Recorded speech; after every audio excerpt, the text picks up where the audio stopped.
As a competitive card game, Summoner's Nexus involves a considerable amount of strategy and battle.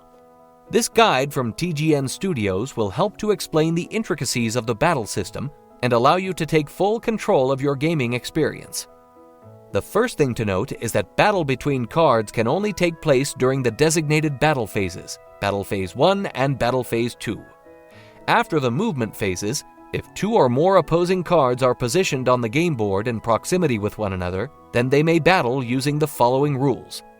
The best way to explain the means of battle is to explain the battle phase as a whole.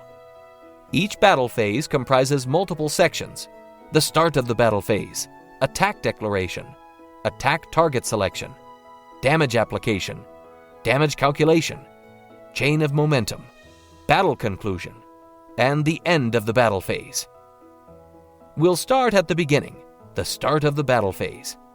This part of the game is quite simple. It marks the entry into the battle phase. It's here that the order of battle priority is decided. If there are multiple opposing cards on the field with the option to do battle, an order has to be set to decide which cards will battle first.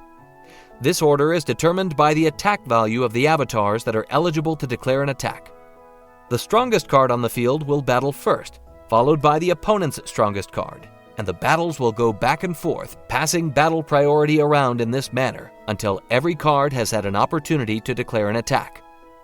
Note that the order of battle priority is set in stone at the start of the battle phase.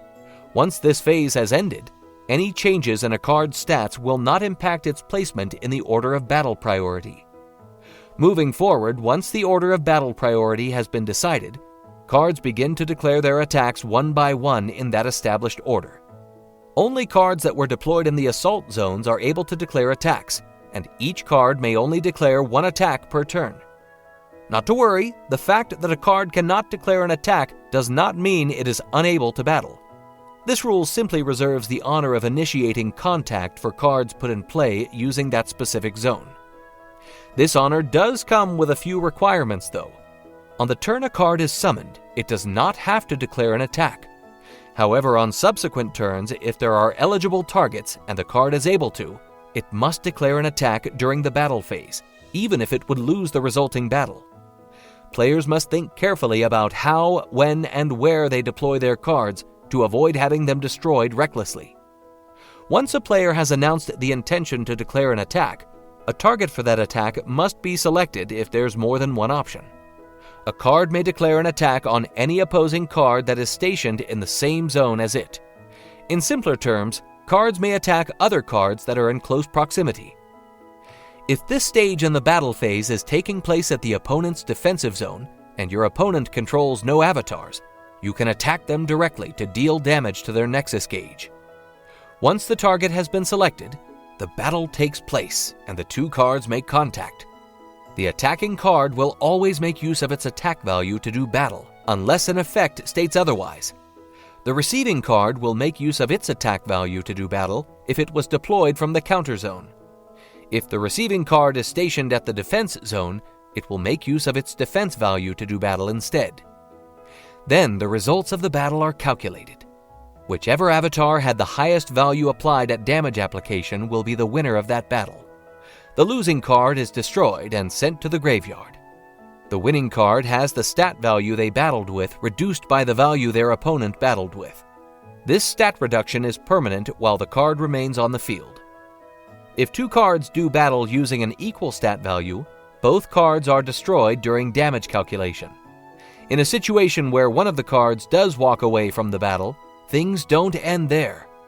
One of the most unique features of Summoner's Nexus is the chain of momentum. Attacks in Summoner's Nexus work under this chain. If a card attacks, does battle, and is victorious, it continues to attack any other available targets in close enough proximity, returning to the attack target selection stage. This chain carries on until the attacking card is destroyed, there are no more available targets, or the chain is interrupted. If an avatar's chain of momentum is broken, concludes, or if the attacking avatar leaves the field, then that battle is considered concluded. At this stage, another card may declare an attack, or the battle phase comes to an end. We hope this brief summary of the rules has been helpful. Of course, as with most developing card games, There are further complexities that will be explained in the near future. In addition, the rules of the game are currently subject to change as development and playtesting continues. We hope that you will continue to support our journey by subscribing to the channel and turning on notifications so you're aware about news and updates relating to the property. Goodbye.